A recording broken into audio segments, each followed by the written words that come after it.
পৌরাণিক উপাখ্যান।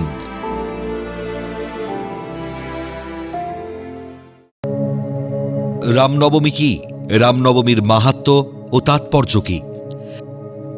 রামনবমী হল হিন্দু ধর্মের একটি অন্যতম প্রধান উৎসব, যা ভগবান বিষ্ণুর সপ্তম অবতার শ্রীরামচন্দ্রের জন্মদিবস হিসেবে পালিত হয়।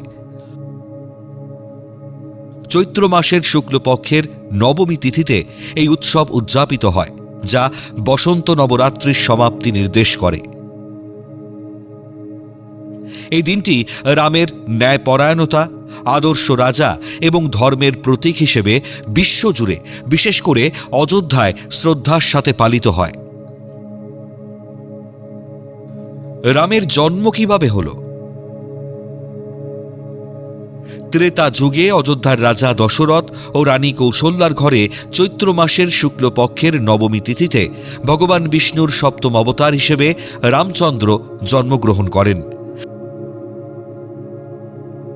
রাজা দশরথ শিকারে গিয়ে শব্দভেদী বাণ নিক্ষেপ করে সিন্ধু মুনিকে হত্যা করলে পিতা অন্ধমুনি রাজাকে অভিশাপ দেন তিনিও পুত্র শোকে মারা যাবেন। দুর্ভাগ্যের দশরথের কোনো সন্তান ছিল না। বহু বছর পর ঋষি ঋষ্যশৃঙ্গের পরামর্শে রাজা দশরথ পুত্র কামেষ্টি যজ্ঞ করেন। যজ্ঞের শেষে অগ্নিকুণ্ড থেকে প্রাপ্ত পায়েস 3 রানীকে দেওয়া হয়েছিল। ইক্ষ্বাকু বংশীয় রাজা দশরথের ঔরসে এবং রানী কৌশল্যার গর্ভে চৈত্র নবমীতে পুনর্বসু নক্ষত্রে, যখন গ্রহ নক্ষত্র অত্যন্ত শুভ অবস্থানে ছিল, এমন সময় রাবণ বধ এবং পৃথিবীতে ধর্ম প্রতিষ্ঠার জন্য দেবতাগণ বিষ্ণুকে মানুষের অবতারে জন্ম নেওয়ার অনুরোধ করেছিলেন। তখন ভগবান বিষ্ণুর সপ্তম অবতার শ্রীরামচন্দ্রের জন্ম হয়। রামচন্দ্রের জন্মের সাথে সাথেই অযোধ্যায় খুশির জোয়ার বয়ে গিয়েছিল। এছাড়া রানী কৈকেয়ীর গর্ভে জন্ম নিলেন পুত্র ভরত এবং রানী সুমিত্রার গর্ভে জন্ম নিলেন লক্ষ্মণ ও শত্রুঘ্ন। 4 রাজপুত্র যুদ্ধবিদ্যা শিখে বড় হতে থাকে, কিন্তু রামচন্দ্র আদর্শ রাজপুত্র ও মর্যাদা পুরুষোত্তম হিসেবে বড় হয়ে ওঠেন। রামনবমী এত গুরুত্বপূর্ণ কেন?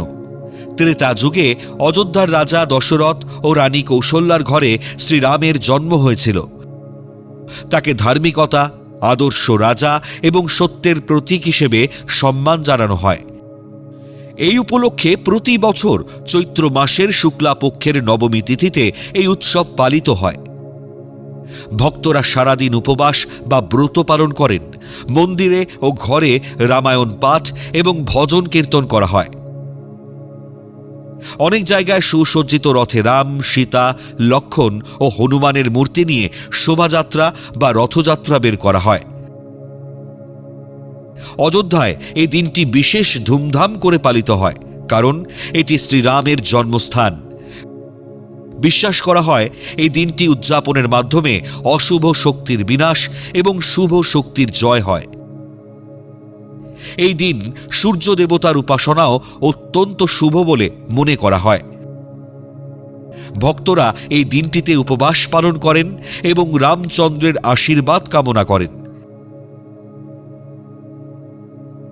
এই দিনটি চৈত্র নবরাত্রি বা বাসন্তী দুর্গোৎসবের নবম এবং শেষ দিন হিসেবেও পালন করা হয়।